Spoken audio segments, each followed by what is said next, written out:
El día de hoy vamos a ver este tema de síndrome de apnea obstructiva del sueño.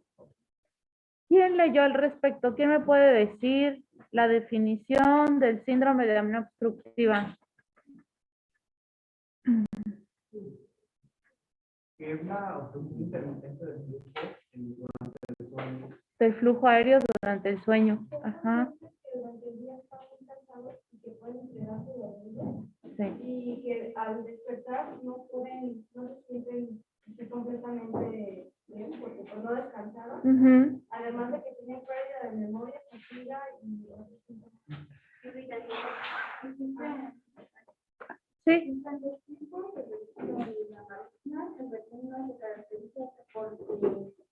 Cuando cambian de posición se quita el ronquido, mientras que la malicia, aunque no cambie, puede que aunque cambie de posición, se siga la ronquera y también están los periodos en los que se despierta y en los que se vuelve a dormir, pero no tienen como un sueño, pues, así como la gente un sueño.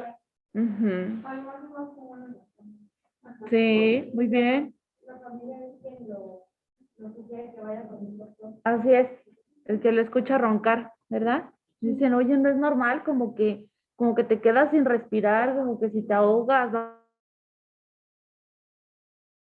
Correcto. Y si lo leyeron ahí en los libros, también a lo mejor leyeron otro término de hipoapnea, ¿verdad? Entonces puede ser llamado como síndrome de apnea o hipoapnea obstructiva del sueño, ¿sí? Entonces, apnea se define como ausencia del flujo por lo menos 10 segundos del flujo aéreo. Se asocia a una disminución del 4% de su oxigenación, eso lo vemos con un oxímetro o un saturómetro, mientras está dormido de normalmente andar en 98, cuando anda despierto, 97, ese paciente baja hasta 93, 94. La apnea obstructiva se asocia a esta ausencia de flujo aéreo, esfuerzo respiratorio, o sea, aunque de repente se obstruye, pero se ve que se mueve el tórax. Pero cuando es una apnea central, el flujo aéreo está ausente sin ese esfuerzo respiratorio. Es cuando llegan a decirte, es que de repente, pues no es que solo deje de respirar, sino que ya no se le mueve el tórax, es como si se muriera. Así te lo mencionan, literal, se espantan quien lo ve respirar. Y una apnea mixta comienza como una apnea central y se vuelve obstructiva con el paso del tiempo. Hipoapnea se define como una disminución del flujo aéreo de más del 30% con más de 10 segundos de ausencia del flujo. También hay otros términos que utilizamos cuando hay resistencia a la vía aérea superior, o sea, todavía no es obstructiva, no hay una disminución significativa en el flujo aéreo, es decir, hay entre el 10 y el 30%, es el que llamamos como ronquido común, porque de aquí les aseguro que todos hemos roncado en alguna vez de nuestra vida, es algo natural, es algo que va a pasar, pero cuando llega a haber esa ausencia de flujo por más de 10 segundos y los criterios que mencionamos, pues ya se define como eso. Cuando tenemos un ronquido habitual, ¿cómo se define el ronquido habitual? Constante, pero tienen criterio que sea por más de 5 días a la semana, ¿sí? Si de repente nosotros roncamos, pues no sé, hay cada 15 días o solo cuando vamos de fiesta, nos desvelamos, estudiamos mucho o tomamos alcohol, bueno, pues no se define como un ronquido habitual, ¿sí? El índice de apnea, hipoapnea son el número de eventos respiratorios, apneas o hipoapneas por hora, ¿sí? En una noche de sueño, esto medido mediante un aparato llamado polisomnografía. Y la severidad del SAOS, según este índice, podemos dividirlo en los siguientes. En el número de episodios, si son de 5 a 15 por hora, se le llama índice de apnea hipoapnea leve. Si son de 16 episodios a 30, moderado. Y si es mayor de 30, severo. Entonces, este índice lo vamos a determinar mediante ese estudio. ¿Y por qué es que se da esa obstrucción del flujo aéreo? porque se pierde el tono muscular de las vías aéreas superiores, producto del sueño, ¿ok? Predominan los factores que promueven el cierre de la vía aérea, como la presión intraluminal negativa, sobre los que mantienen la permeabilidad de esta, como la activación de los músculos dilatadores. Entonces, si pudiéramos visualizar de esta siguiente manera, tendríamos en cuenta, imagínense que la nariz lo podríamos sustituir, está hecha por huesos y cartílagos, entonces imagínense que es un tubo de acero. Ajá. Y luego viene la porción de la garganta, la faringe, imagínensela como si fuera un popote de papel colapsable, ¿ok? Y luego viene la tráquea, donde también hay huesos, cartílago, ¿sí? Y es otro tubo de acero. Entonces, obviamente, la presión que hace negativa al respirar y al bajar el diafragma, cuando estamos despiertos, pues no hay problema, porque esto lo estamos haciendo de manera,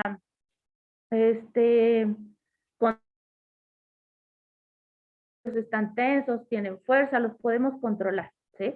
Pero cuando estamos dormidos en la fase REM se pierde ese control, por así decirlo, que es cuando podemos llegar a roncar. Y como les mencionaba, que esta parte de la garganta, la faringe, es como si fuera un popote de papel, pues se colapsa, se puede colapsar. Entonces, ¿quiénes tienen mayor riesgo de tener este tipo de problema? Los pacientes con obesidad. Se ha dicho, o sea, sí saben que somos el segundo lugar a nivel mundial de obesidad, ¿verdad? De México. Entonces, imagínense cuántos casos de síndrome de apnea obstructiva hay en México y que no han sido bien diagnosticados. De ahí la importancia de esta clase, porque ustedes pueden prevenir que ese paciente llegue a manejar y a quedarse dormido y a chocar o provocar la muerte de otras personas. De hecho, se caracteriza de que quienes sufren de este padecimiento son los que tienen más altos índices de accidentes automovilísticos y de los peores. O sea, cuando uno va manejando y está despierto en sus 5 sentidos y de repente llega alguien, se atraviesa, pues llegas a frenar o a darle el volantazo y pues a lo mejor nada más se daña tu carro, pero tratas de esquivar y hacerle daño a alguien más. Pero cuando alguien está con el síndrome de apnea obstructiva del sueño, y se queda dormido, pues es incapaz de hacer estas maniobras y se lleva a quien está de frente. ¿Ok? Ahora, otro factor de riesgo que se ha visto asociado, sí.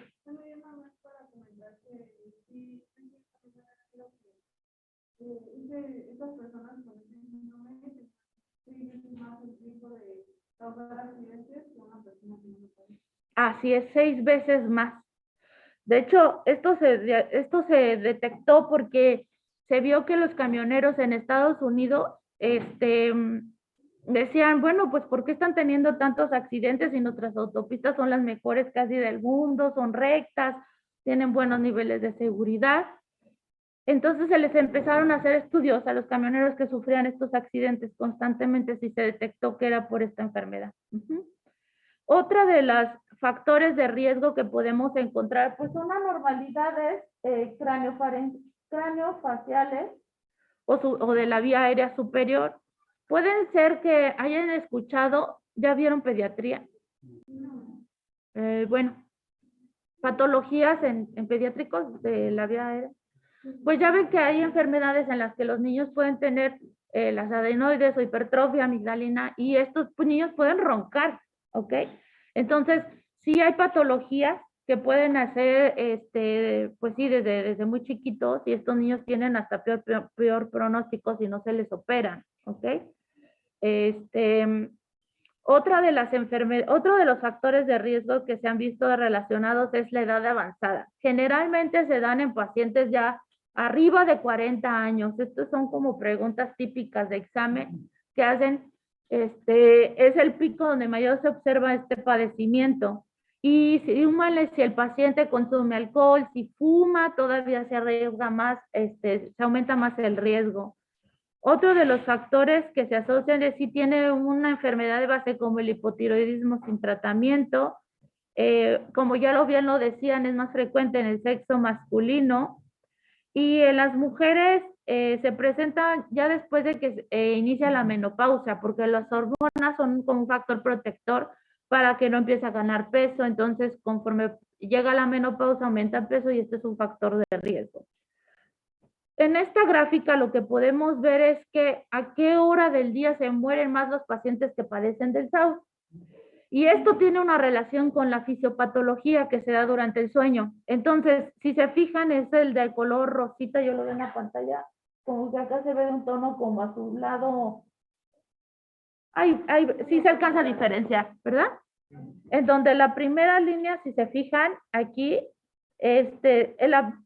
la hora donde más fallecen estos pacientes es a la medianoche. En comparación a la población general, que es en la hora donde menos llegan a fallecer. Entonces, pues de ahí también que sea peligroso, oiga, que les diga al familiar, es que yo traje porque puede ser grave, ¿verdad que sí, doctora? No, sí, tiene toda la razón la señora. Se puede morir el paciente. Ajá. Sí, y no se da cuenta, haz de cuenta cuando estamos en fase REM, no te das cuenta de que tienes esos ahogos.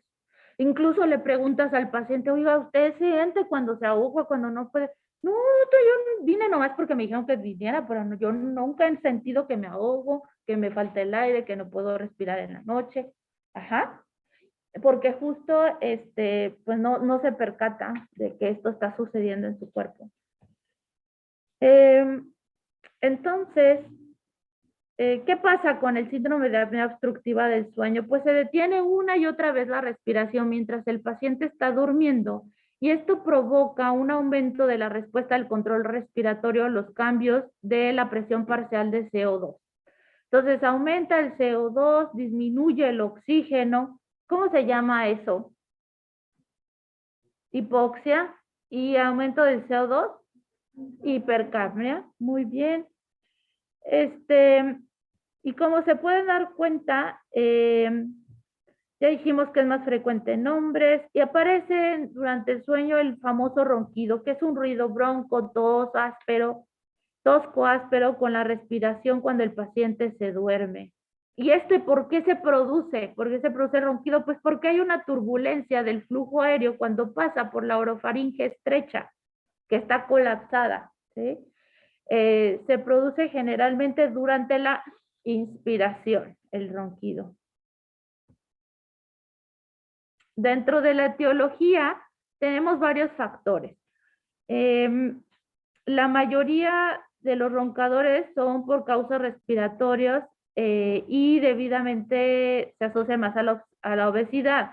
Pero ¿cuáles son esos factores que provocan esa flacidez, ese ronquido? La flacidez o hipotonía faríngea, la disminución de la luz, de la vía aérea, los cambios fisiológicos durante el sueño, problemas que afectan también al tronco encefálico, sobre todo pacientes que se medican por la noche, que tienen insomnio y que se toman una de estas benzodiazepinas, es más probable que esos pacientes que afectan el sistema nervioso central por efecto de este medicamento tengan esos ronquidos, y por lo tanto se desarrollen de manera crónica SAOS. Entonces, sí, es otro motivo por el cual no se sugiere que se tomen estos medicamentos pues sí, por un tiempo prolongado, ¿ok? Entonces, hay algo que nosotros llamamos factores intrínsecos, lo que provoca el SAOS y factores extrínsecos. De los intrínsecos, ya mencionamos lo de la fisiopatología, pero de los extrínsecos, yo creo que ustedes leyeron que hay patologías o enfermedades que pueden estar causando, propiciando este síndrome de SAOS. ¿Cuáles leyeron? ¿Qué anomalías leyeron que existen? Ajá. Ajá. Acromegalia. Más bien micropnatia. Ajá, yo hablo como de alteraciones faciales, síndrome de Down, así es. Estos pacientitos tienen más propensión a sufrir esta enfermedad. ¿Qué más?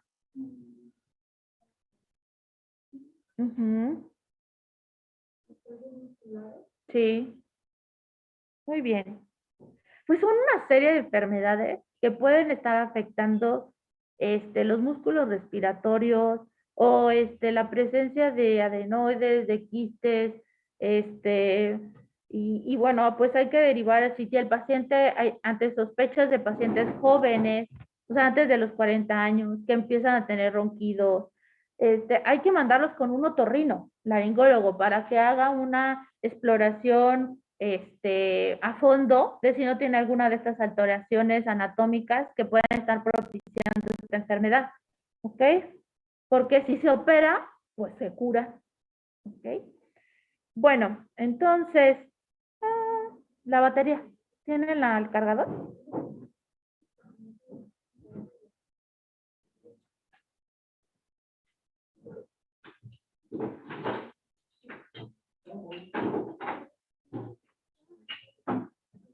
Y hemos estado hablando pues de que hay una fuerza que debe de mantener dilatados o abiertos las vías respiratorias. Y eso se debe principalmente por dos mecanismos. Una es la contracción de los músculos dilatadores de la faringe. Entre ellos está el geniogloso, que es el más grande y el más estudiado. Y el segundo, que ejerce pues la dilatación de estas vías aéreas, es el volumen pulmonar, que al ejercer hacia abajo una fuerza de tracción sobre la vía aérea, pues confiere esa estabilidad a la faringe. Y lo segundo que influye, pues es algo que llamamos fuerza colapsable. Esta tiende a cerrar la faringe, a hacer lo contrario de lo que hablamos anteriormente. Esta está constituida principalmente por esa presión negativa intraabdominal generada por la contracción al respirar, sobre todo esa contracción diafragmática, ¿sí? Luego, ¿qué es lo que qué manifestaciones clínicas va a tener el paciente? Ya ustedes mencionaron alguna de ellas. Este paciente no va a tener un sueño reparador, de ahí a que amanezcan todos cansados, que sigan con sueño durante el día, van a tener somnolencia diurna, pero dentro de los síntomas nocturnos, uno de los más frecuentes es que el paciente le diga, es que yo me paro muchas veces a orinar en la noche. ¿Sí? ¿Cómo se llama eso? Nicturia. ¿Y por qué se deberá? ¿Alguien lo leyó?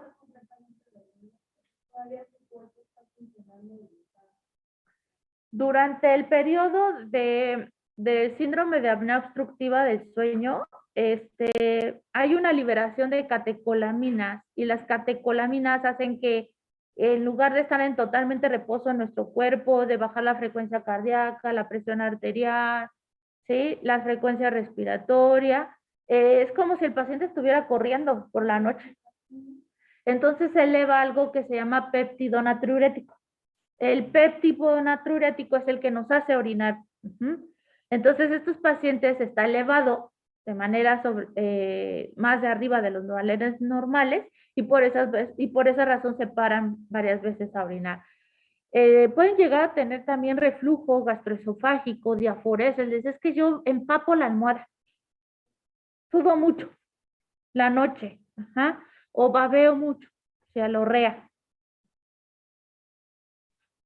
Y durante la mañana, pues están cansados, tienen sueño, están irritados, alteración de su carácter, cambios de personalidad, empiezan a tener deterioro de la memoria, disminución de la libido, impotencia sexual, y es algo que bien poquito se les pregunta a los pacientes, pero es otra manera de saber que está cursando con esta enfermedad.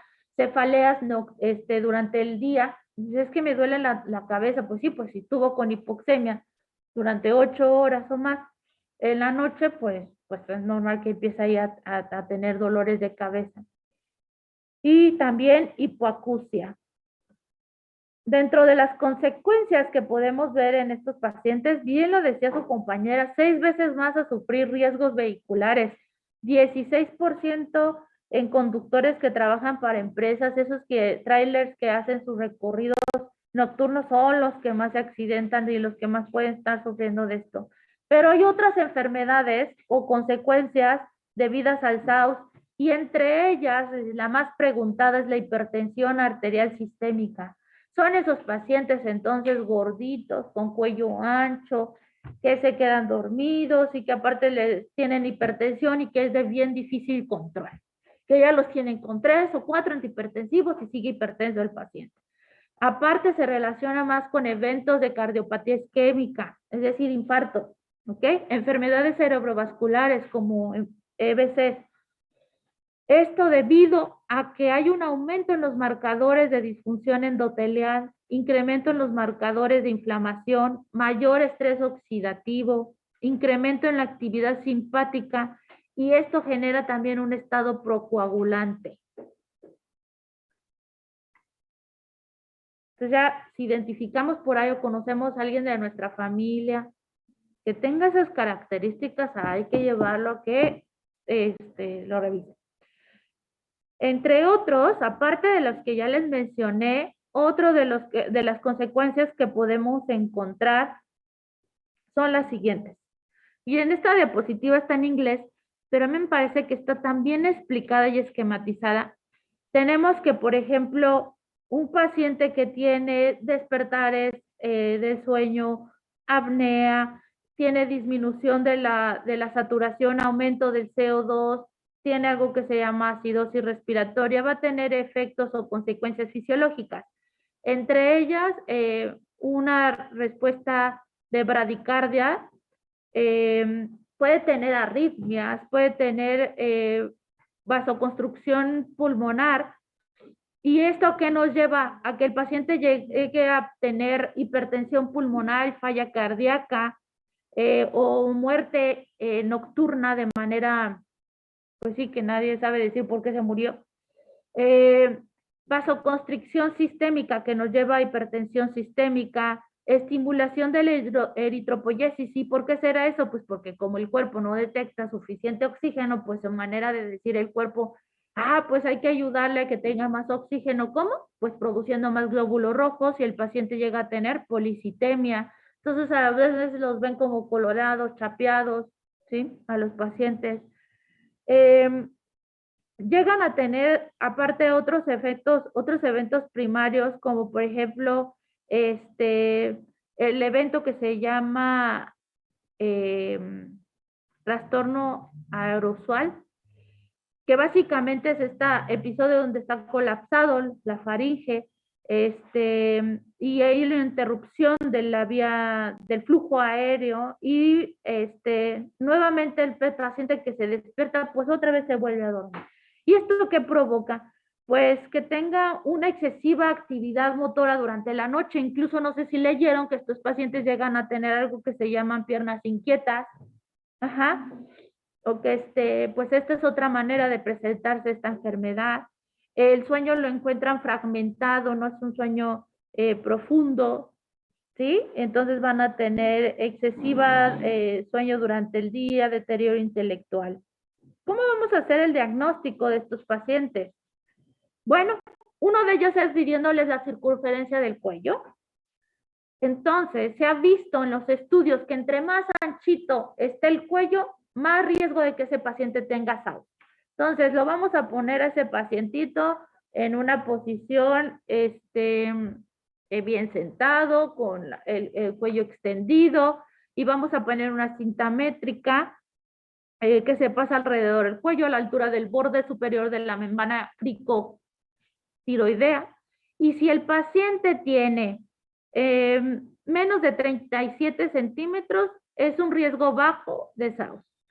Pero si tiene de 41 a 43, ya debe hacernos pensar que puede tener SAO este paciente. Arriba de 48 definitivamente tiene un riesgo alto de SAO. ¿Ustedes qué leyeron de estos perímetros? ¿Qué cifras encontraron? Ok. Otra medida que tenemos que hacer, bueno, esta es la de la circunferencia, el perímetro cervical. Otra medición que tenemos que hacer es medir el espacio cricomentoneano. Esta medición se realiza con la cabeza en posición neutral, se marca una línea que va desde el cartílago cricoides hasta el mentón, y se mide la perpendicular que está en estos son los puntos, a ver, acá se ve mejor, ¿sí? Acá está el cartílago cricoides, acá el mentón, se traza una línea imaginaria y se mide esta distancia. Entonces, si hay un espacio mayor a 1.5 centímetros, se descarta SAUS. Pero si hay un espacio menor a eso, pues hay un riesgo elevado de que tenga SAUS este paciente. Son esos pacientes que los ven como con papada, que casi ni se diferencia el mentón del cuello, ¿sí? Otra medición que pueden hacer en su consultorio, todas estas son cosas que debemos de hacer durante la exploración física para llegar bien al diagnóstico. Y ahorita vamos a ver por qué. Porque a no todos los pacientes se les puede hacer polisomnografía, es un estudio muy caro y casi no se realiza en ningún lado. Entonces, pues hay que ver de qué otra manera llegar al diagnóstico. Otra medición es la relación maxilomandibular. Y esto clasifica al individuo en algo que se llama prognático, ortognático o retrognático. Es decir, si la mandíbula está más hacia metida, por así decirlo, es retrognático. Y esto de la retrognatia o la micrognatia y la protrusión dental están asociados con un aumento del riesgo de SAOS del 16 al 60%. Otra característica que podemos encontrar en estos pacientes son los párpados caídos. Yo lo anduve buscando y honestamente no encontré por qué, pero se ha visto que es una relación que se observa, un síntoma que un signo que se observa en estos pacientes y se debe de explorar cómo. Pues consiste en estirar el párpado superior hacia arriba y podemos observar una eversión espontánea del mismo. Incluso podemos llegar a ver la conjuntiva tarsal con la simple observación. Ajá. Entonces tenemos que un paciente con SAOS puede tener desde el simple ronquido hasta múltiples signos y síntomas, ¿sí?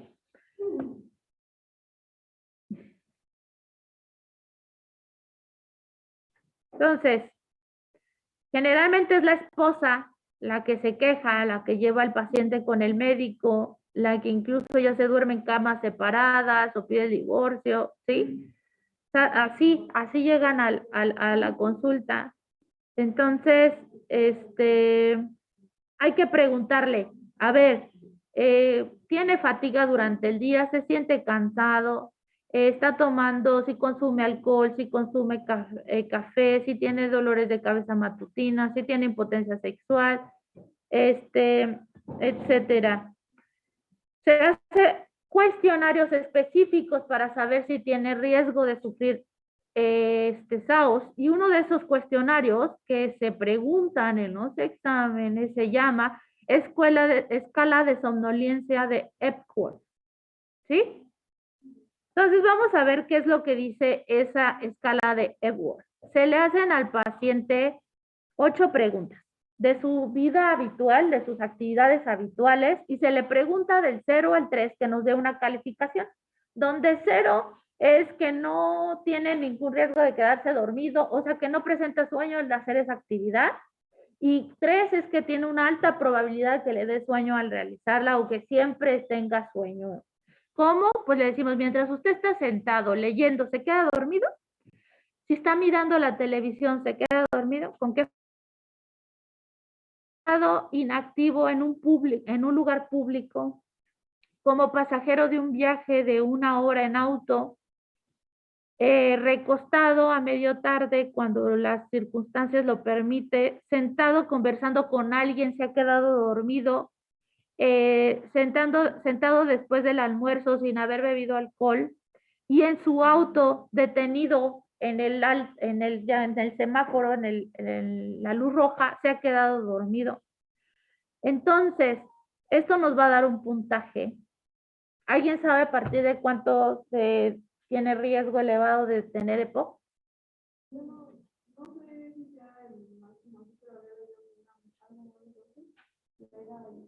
Así a partir de 12, sí, de 10 a 20 y más de 20, pues ya tiene riesgo elevado.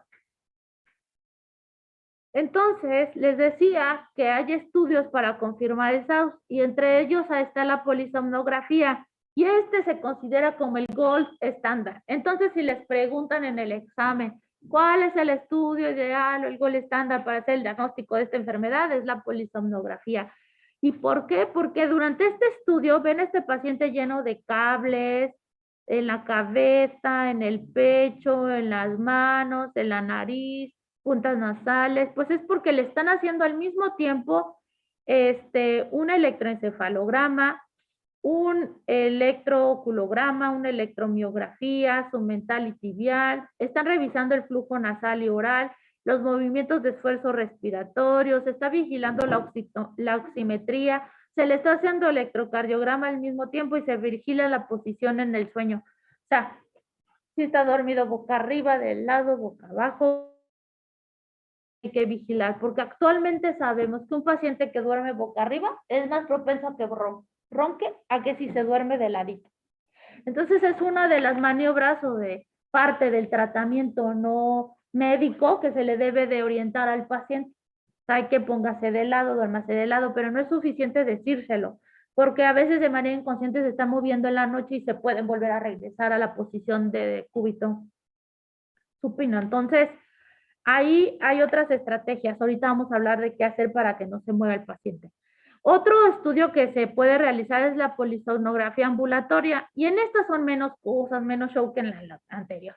En esta nada más se vigila la oximetría, los movimientos del esfuerzo respiratorio, la posición durante el sueño y el flujo nasal y oral. Obviamente el costo de este estudio que se hace de manera ambulatoria en la casa del paciente tiene un menor costo que la polisomnografía tradicional.